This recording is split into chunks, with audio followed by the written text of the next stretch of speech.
ओम शांति। आज की अव्यक्त मूल्य डेट है 28 मई 2023। रिवाइज कोर्स है 23 दिसंबर 1994। मुरली का हेडिंग है अपने 3 स्वरूप सदा स्मृति में रहे। पहला है संगम युगी ब्राह्मण, दूसरा ब्राह्मण सो फरिश्ता और तीसरा फरिश्ता सो देवता। आज बाप दादा चारों ओर के बच्चों के 3 रूप देख रहे हैं। सबसे श्रेष्ठ स्वरूप है ब्राह्मण और ब्राह्मण सो फरिश्ता और फरिश्ता सो देवता। ब्राह्मण स्वरूप, फरिश्ता स्वरूप और देवता स्वरूप। ब्राह्मण स्वरूप की विशेषता सर्वशक्तियों संपन्न स्वरूप की है, क्योंकि ब्राह्मण अर्थात मायाजीत, तो सर्वशक्ति संपन्न बनना ही मायाजीत बनना है। पहला स्वरूप ब्राह्मण। स्वयं को देखो कि ब्राह्मण स्वरूप की विशेषता अर्थात सर्वशक्तियाँ धारण हुई हैं। सर्वशक्तियाँ है वह कोई शक्ति है।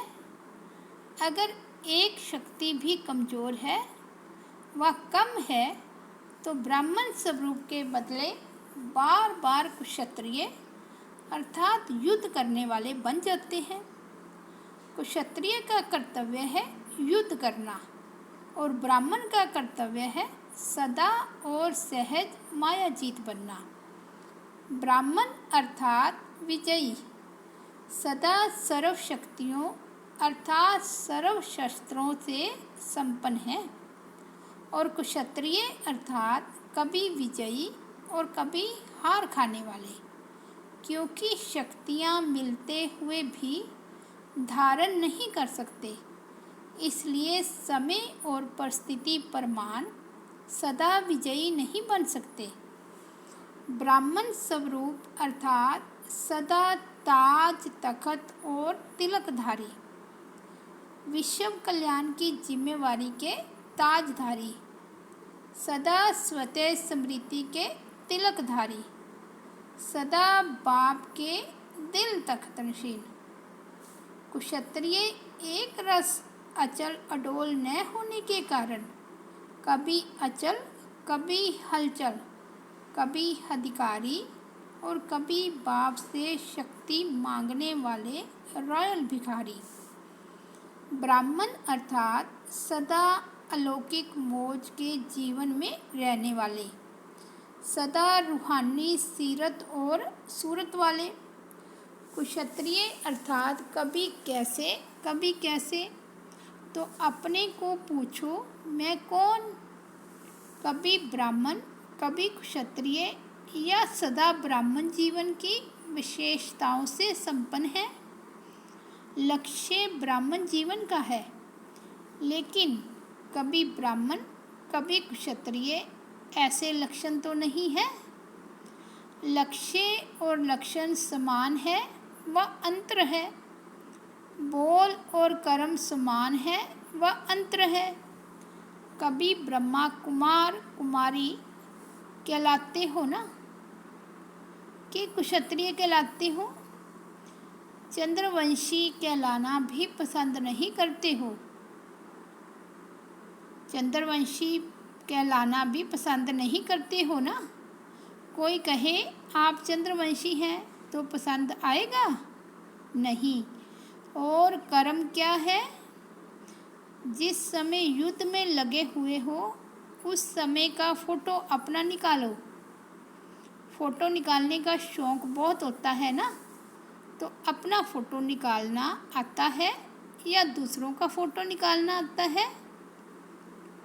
तो अपना फ़ोटो निकालो कि मैं कौन हूँ। अगर फ़ोटो भी कोई का अच्छा नहीं निकलता है तो पसंद नहीं करते हो ना। तो सारे दिन में वह कितने बारी समय प्रति समय ब्राह्मण की बजाय क्षत्रिय बन जाते हैं, ये चेक करो और चेक करके चेंज करो। सिर्फ चेक नहीं करना, चेक किया जाता है चेंज करने के लिए। तो सभी के पास परिवर्तन शक्ति है कि कोई के पास नहीं है? यह तो बहुत अच्छी खुशी की बात है कि सभी के पास है। अब समय पर काम में लगाना आती है या कभी नहीं भी लगती है? क्योंकि शक्ति है तो समय पर काम आवे। दुश्मन है ही नहीं तो शस्त्र बहुत बढ़िया है मेरे पास, और जब दुश्मन आवे तो शस्त्र काम में ही नहीं आवे तो क्या उसको शक्तिशाली कहेंगे? सिर्फ ये चेक नहीं करो कि शक्ति है, लेकिन कर्म के समय प्रमाण जो शक्ति चाहिए वही शक्ति कार्य में लगाना आता है कि दुश्मन वार कर देता पीछे शक्ति याद आती है। तो ब्राह्मण जीवन की विशेषताओं को चेक करो। ब्राह्मण सो फरिश्ता बनेगा, क्षत्रिय सो फरिश्ता नहीं। दूसरा स्वरूप है फरिश्ता।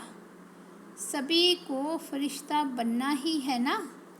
कि फरिश्ता बनना मुश्किल है, सहज है या मुश्किल, या कभी मुश्किल कभी सहज?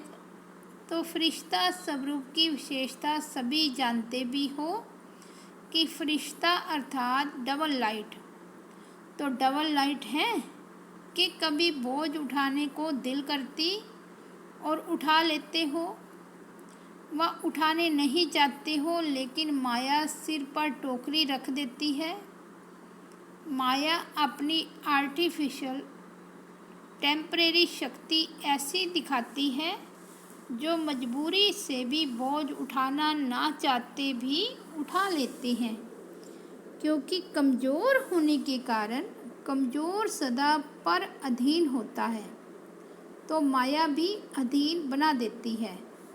अधिकारीपन भूल जाता है और अधीन बन जाते। उस समय भाषा क्या होती है? चाहते तो नहीं हैं लेकिन पता नहीं, हर बात में पता नहीं कहते रहेंगे। अधिकारी अर्थात सदा स्वतंत्र और अधीन अर्थात सदा परवश।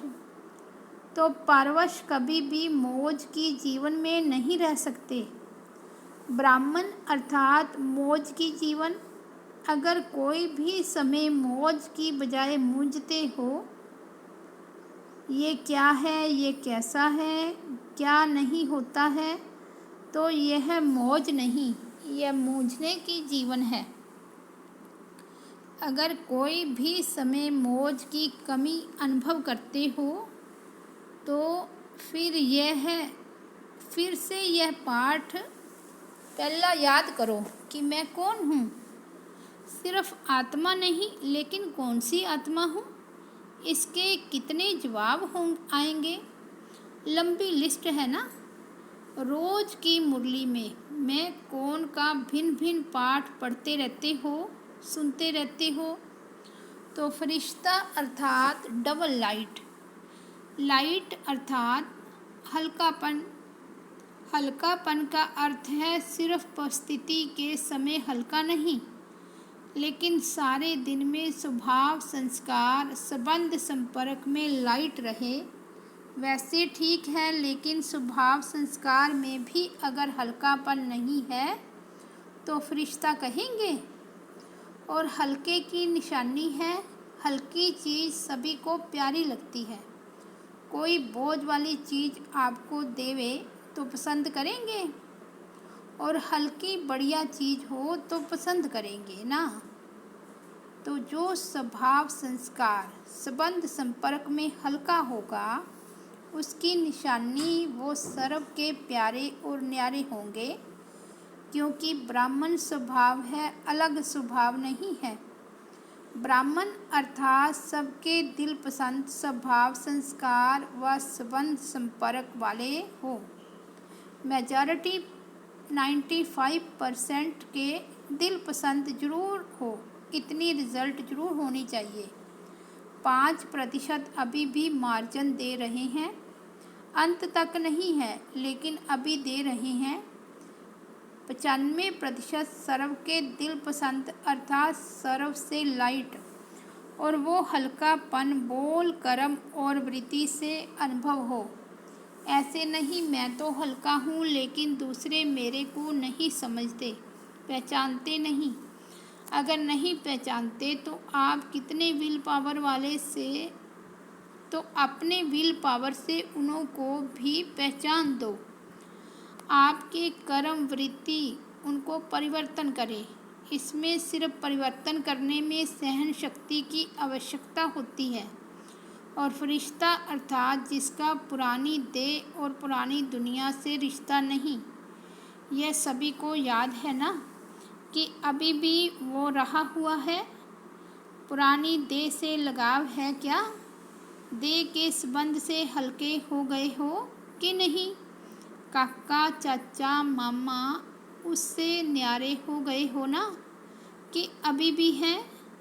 न्यारे और प्यारे हैं, प्यारे हैं लेकिन न्यारे होकर के प्यारे बनते हैं। ये गलती हो जाती है, ये मिस हो जाता है। या तो प्यारे हो जाना सहज लगता है या तो प्यारा होना सहज लगता है। या तो न्यारे हो जाना सहज लगता है या तो प्यारा होना सहज लगता है। लेकिन यह देह के संबंध काका चाचा मामा ये फिर भी सहज है या थोड़ा थोड़ा स्वप्न में संकल्प में आ जाता है।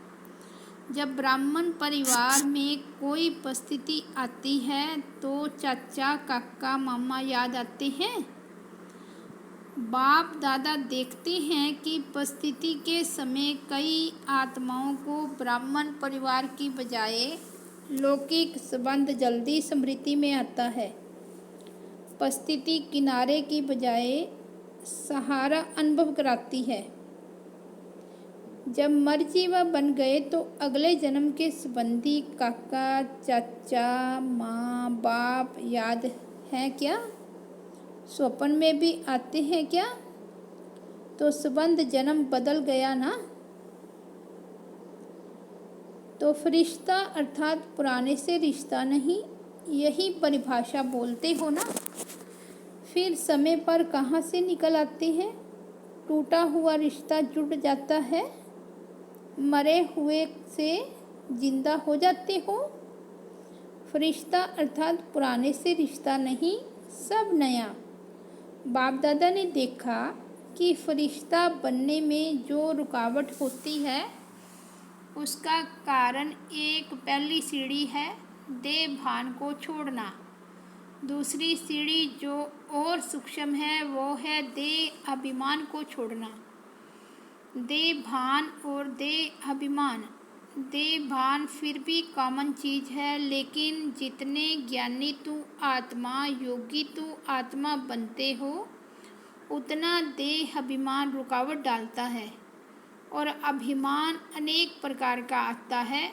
अपने बुद्धि का अभिमान, अपने श्रेष्ठ संस्कार का अभिमान, अपने अच्छे स्वभाव का अभिमान, अपनी विशेषताओं का अभिमान, अपनी कोई विशेष कला का अभिमान, अपनी सेवा की सफलता का अभिमान। यह सूक्ष्म अभिमान देह भान से भी बहुत महीन है। अभिमान का दरवाज़ा तो जानते हो ना, मैंपन मेरापन, यह है अभिमान के दरवाजे। तो फरिश्ता का अर्थ यह नहीं कि सिर्फ देह भान व देह के आकर्षण से परे होना व देह के स्थूल संबंध से परे होना अर्थात फरिश्ता अर्थात देह के सूक्ष्म अभिमान के संबंध से भी न्यारे होना। और अभिमान की निशानी जहाँ अभिमान होता है वहाँ अपमान भी जल्दी फील होता है। जहाँ अभिमान होता है वहाँ अपमान की फीलिंग बहुत जल्दी होती है, क्योंकि मैं और मेरे के दरवाजे खुले हुए होते हैं। फरिश्ते का यथार्थ स्वरूप है देह भान और देह के संबंध से, देह अभिमान से न्यारा। अगर कोई गुण है, कोई शक्ति है, तो दाता को क्यों भूल जाते हैं? और दूसरी बात, इससे सहज न्यारे होने का रास्ता व विधि बहुत सहज है। एक अक्षर है, एक अक्षर में इतनी ताकत है जो देह अभिमान और देह भान सदा के लिए समाप्त हो जाता है। वो एक शब्द कौन सा है? कर्ण करावनहार बाप करा रहा है। कर्ण करावनहार शब्द भान और अभिमान दोनों को मिटा देता है। एक शब्द याद करना तो सहज है ना, और सारी पॉइंट्स भूल भी जाओ। भूलना तो नहीं है, लेकिन अगर भूल भी जाओ तो एक शब्द तो याद कर सकते हो ना।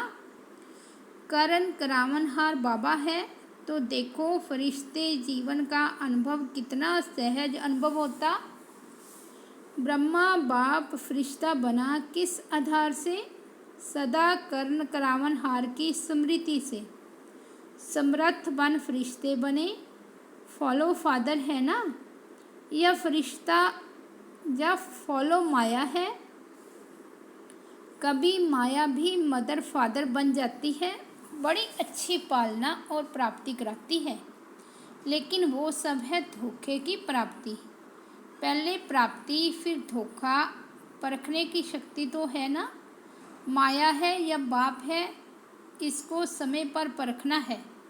धोखा खाकर परखना ये कोई समझदारी नहीं है। धोखा खाकर तो सब समझ जाते हैं, लेकिन ज्ञानी तो आत्मा पहले यह परख कर स्वयं को बचा लेता है। तो समझा फरिश्ता किसको कहते हैं? तीसरा है फरिश्ता सो देवता। अभी देवता बनना है या भविष्य में बनेंगे? देवता अर्थात सर्व गुणों से सजे सजाए। यह दिव्य गुण संगम के देवता जीवन के श्रृंगार है। इस समय दिव्य गुणों से सजे सजाए होते हो, तब ही भविष्य में स्थूल श्रृंगार से सजे सजाए रहते हो। तो देवता अर्थात दिव्य गुणों से सजे सजाए, और दूसरा देवता अर्थात देने वाला। लेवता नहीं, लेकिन देवता। तो मास्टर दाता हो, वह कभी लेवता कभी देवता। चेक करो कि दिव्य गुणों का श्रृंगार सदा रहता है, वह कभी कोई श्रृंगार भूल जाता है, कभी कोई श्रृंगार भूल जाता है। संपूर्ण सर्वगुण संपन्न, यही देवता जीवन की निशानी है। ये गुण ही ज्ञानी है। तो देखो कि ब्राह्मण स्वरूप की सर्व शक्तियाँ, फरिश्ते स्वरूप की डबल लाइट स्थिति और देवता स्वरूप की दातापन की निशानी और दिव्य गुणों संपन्न बने हैं। तीनों स्वरूप अनुभव करते हो। जैसे बाप के तीन संबंध, बाप, टीचर, शिक्षक, सतगुरु, सदा याद रहते, ऐसे ये तीन स्वरूप सदा याद रखो। समझा? बनना तो आपको ही है या और कोई आने वाले हैं? आपको ही बनना है ना। आज ब्राह्मण कुल फरिश्ता और कल देवता। आज ब्राह्मण, कल फरिश्ता और कल देवता। अपने फरिश्ते स्वरूप को ज्ञान के दर्पण में देखो। फरिश्ते सदा उड़ते रहते हैं और मैसेज देते रहते हैं। फरिश्ता आया, संदेश दिया और उड़ा, तो वो फरिश्ते कौन हैं? आप ही हो ना। फलक से कहो हम ही थे, हम ही हैं और हम ही रहेंगे। पक्का है ना। इसको कहा जाता है निश्चय बुद्धि विजयी। कुक्षत्रिय हो व विजयी हो। कुक्षत्रिय कोई तो बनेगा, वो दूसरे बनेंगे। तो आप ब्राह्मण हो, चलते चलते कभी कुक्षत्रिय नहीं बनना। अगर बार बार क्षत्रिय बनते रहेंगे, युद्ध करते रहेंगे, तो युद्ध के संस्कार ले जाने वाले कहाँ पहुँचेंगे? चंद्रवंशी में या सूर्यवंशी में? तो चंद्रवंशी तो पसंद नहीं है ना, कि कभी कभी हो गए तो भी हर्जा नहीं। तो सब कौन हो? ब्राह्मण। पक्के ब्राह्मण हो या थोड़े थोड़े कच्चे? शक्तियाँ पक्की हैं, पांडव पक्के हैं, अगर पक्के हैं तो सदा खुशखबरी के पत्र आवे। माया आ गई, ये हो गया, पता नहीं क्या हो गया, कैसे हो गया, ये संकल्प में भी नहीं हो। बाप तो कहती हैं स्वप्न मात्र भी नहीं, स्वप्न में भी क्यों क्या नहीं, ऐसे पक्के हो, शक्तियाँ महापक्की हो, कहो पांडव पक्के हो। हम महापक्के, क्योंकि शक्तियों को ही निमित्त बनाया है, तो निमित्त वाले ही कच्चे पक्के होंगे तो औरों का क्या हाल होगा। पांडव बैकबोन हैं, बैकबोन बनना अच्छा लगता है ना, या सामना करना अच्छा लगता है। बैकबोन बनना अच्छा है, सेफ हो बहुत, नहीं तो मार खाते। अच्छा, सभी अपने स्वीट होम में पहुंच गए। संकल्प था जाना है, और अभी फिर क्या संकल्प है, अभी भी जाना है ना। सेवा अर्थ जा रहे हैं, इसलिए खुशी खुशी से जाते हैं। सेवा पर जाएंगे या दुकान पर जाएंगे, घर में जाएंगे, दफ्तर में जाएंगे, चाहे दफ्तर हो चाहे घर हो, लेकिन सभी सेवा के स्थान हैं। सेवाधारियों की हर जगह सेवा है। तो मधुबन में आना और उमंग गुस्सा का खजाना भरना और फिर सेवा पर जाना, खुशी खुशी से जाते हो ना, कि मजबूरी से जाते हो। सेवा माना खुशी। हिसाब किताब है, कर्जा चुकाने जा रहे हैं, ऐसे नहीं, कर्ज चुकाने जा रहे हैं। घर में बगुले बहुत हैं, अगर बगले नहीं होंगे तो ज्ञान किसको देंगे। हंस को हंस बनाएंगे क्या, बगलों को ही तो हंस बनाएंगे ना। तो क्या याद रखेंगे, ब्राह्मण सो फरिश्ता, फरिश्ता सो देवता। पक्का रहेगा ना, कि ट्रेन में जाते जाते एक भूल जाएंगे, अपने स्थान पर जाते जाते बाकी एक रह जाए, ऐसे तो नहीं होगा ना। अच्छा, चारों ओर के सर्व ब्राह्मण सो फरिश्ता, फरिश्ता सो देवता, तीनों स्वरूप के स्मृति स्वरूप आत्माओं को सदा एक शब्द कर्ण करावन हार की स्मृति से स्वयं को डबल लाइट बनाने वाले श्रेष्ठ आत्माओं को, सदा देवता अर्थात दाता बन देने वाले सर्व खजानों से संपन्न आत्माओं को, सदा वरदानों को कर्म में लाने वाले कर्म योगी आत्माओं को बाप दादा का याद प्यार और नमस्ते। हम रूहानी बच्चों की रूहानी बाप दादा को याद प्यार, गुड मॉर्निंग और नमस्ते। आज का वरदान है दिव्य बुद्धि द्वारा दिव्य सिद्धियों को प्राप्त करने वाले सिद्धि स्वरूप भव। जैसा समय उस विधि से दिव्य बुद्धि को यूज़ करो तो सर्व शक्तियाँ आपकी हथेली पर हैं। सिद्धि कोई बड़ी चीज़ नहीं है, सिर्फ दिव्य बुद्धि की सफाई है। जैसे आजकल के जादूगर हाथ की सफाई दिखाते हैं, यह दिव्य बुद्धि की सफाई सर्व सिद्धियों को हथेली में कर देती है। आप ब्राह्मण आत्माओं ने सब दिव्य सिद्धियां प्राप्त की है, इसलिए आपकी मूर्तियों द्वारा आज तक भी भगत सिद्धि प्राप्त करने के लिए जाते हैं। स्लोगन है, जिसके पास सर्वशक्तिमान बाप की सर्व शक्तियाँ हैं, उनकी हार कभी हो नहीं सकती। अच्छा, ओम शांति।